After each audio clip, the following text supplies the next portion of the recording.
کہ میں ایک بلند و بالا پہاڑ کی چوٹی پر بیٹھا ہوں جس کے چاروں طرف نہریں جاری ہیں اور ان کے ارد گرد میوے دار درخت ہیں۔ حیران ہو کر اس نظارے کو دیکھ رہا تھا کہ ایک بزرگ نے آ کر ایک کنجیوں کا گچھا میرے ہاتھ میں دے دیا اور فرمایا، یہ سارے جہان کی کنجیاں ہیں۔ میں نے آسمان کی طرف نظر اٹھا کر دیکھا کہ تمام آسمانوں کے دروازے کھل گئے۔ میں دروازوں کو دیکھ ہی رہا تھا کہ یکا یک آسمان سے 11 ستارے، چاند اور سورج اس پہاڑ پر اتر آئے اور انہوں نے مجھے سجدہ کیا۔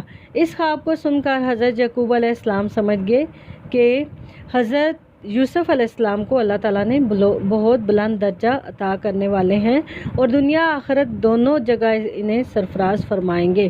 چنانچہ آپ نے بیٹے کو تسلی و تشفیع دی اور اس خواب کی تعبیر بیان فرمائی کہ تم بالکل مت ڈرو، تمہارا یہ خواب بہت ہی مبارک خواب ہے۔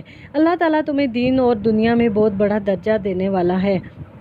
تم ایک روز مصر کے بادشاہ بنو گے، یہی نہیں بلکہ خدائے پاک تمہیں نبوت کا درجہ بھی عطا فرمائیں گے اور تم پر وحی نازل ہوا کرے گی جیسا کہ انبیاء اکرام پر پہلے نازل ہوتی رہی ہے۔ تمہارے سوتیلے بھائی جو تمہیں پسند نہیں کرتے تمہاری اطاعت کریں گے، خاندان والے جو آج تمہارے خلاف ہیں تمہارا کچھ نہ بگاڑ سکیں گے اور آخر کار وہ فرما بردار بن جائیں گے۔ تمہیں تھوڑی بہت تکلیف اور مشکلات کا سامنا کرنا پڑے گا، مگر بیٹا صبر کرنا، تکلیف اور مشکل کے وقت خدا کو یاد کرنا اور اسی پر بھروسہ رکھنا، وہی رحیم اور رحمان ہے۔ خبردار اپنے اس خواب کو کسی دوسرے کے سامنے ہرگز نہ بیان کرنا۔ حضرت یعقوب علیہ السلام کی باتوں سے حضرت یوسف علیہ السلام کے دل سے خوف دور ہو گیا۔ جب حضرت یعقوب علیہ السلام اور حضرت یوسف علیہ السلام اپنی باتوں میں مصروف تھے تو ان کی سوتیلی والدہ نے چپکے سے ان کے باپ بیٹے کی باتیں سن لیں اور سمجھ گئیں کہ میرے لڑکے باپ کی نظروں میں بلند درجہ نہیں پائیں گے۔ اس نے سوچا حضرت یوسف علیہ السلام کو راستے سے ہٹا دیا جائے تاکہ سب بھائی باپ کی نظروں میں ذلت اور رسوائی سے بچ جائیں۔ چنانچہ وہ الٹے پاؤں واپس ہوئی اور اپنے سارے بیٹوں کو جمع کر کے خبردار کر دیا اور سارا واقعہ سنا دیا۔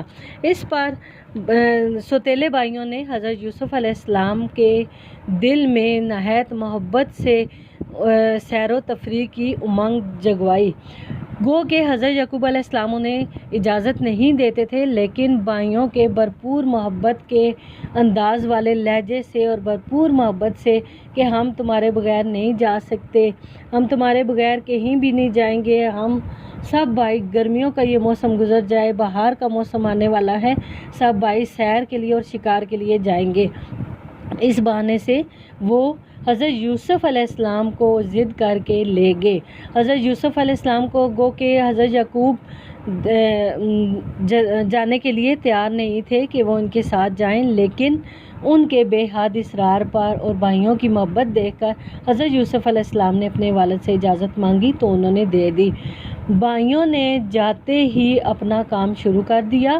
ان میں سے سب سے جو بڑا بھائی تھا، سب سے پہلے اس نے سمجھایا کہ نہیں ایسا نہ کرو، یہ نہ ہو کہ والد صاحب ہم سب کو پکڑ لیں اور یہ سارا واقعہ جا کے حضرت یعقوب علیہ السلام کو سنائے۔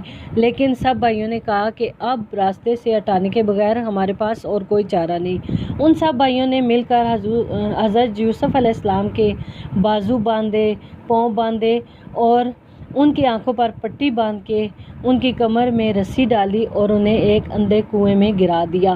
اتنے میں حضرت جبرائیل علیہ السلام کو فوراً اللہ تعالیٰ نے حکم دیا کہ جبرائیل امین اس کنویں میں حضرت یوسف علیہ السلام کو پہنچنے سے پہلے، اس کی تہہ میں پہنچنے سے پہلے تم اپنے ہاتھوں پہ لے لینا۔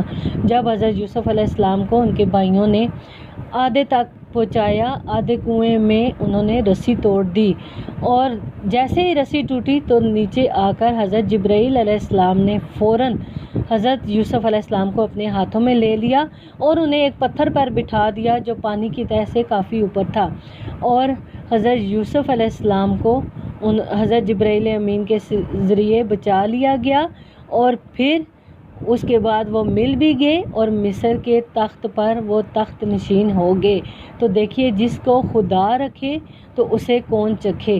تو حضرت یوسف علیہ السلام چونکہ حضرت یعقوب علیہ السلام ایک پیغمبر کے بیٹے، ایک پیغمبر ہی تھے، تو ان کی حفاظت کا ذمہ بھی اللہ تعالیٰ نے جبرائیل امین کے ذریعے اپنے ذمہ اٹھایا ہوا تھا اور ان کو بچا لیا گیا۔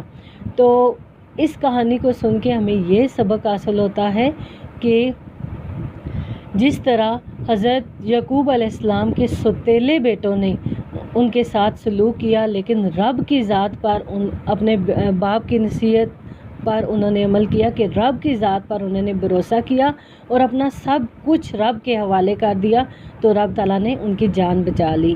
اس کے ساتھ ہی مجھے اجازت دیجیے، اپنا بہت زیادہ خیال رکھیے گا۔ فی امان اللہ۔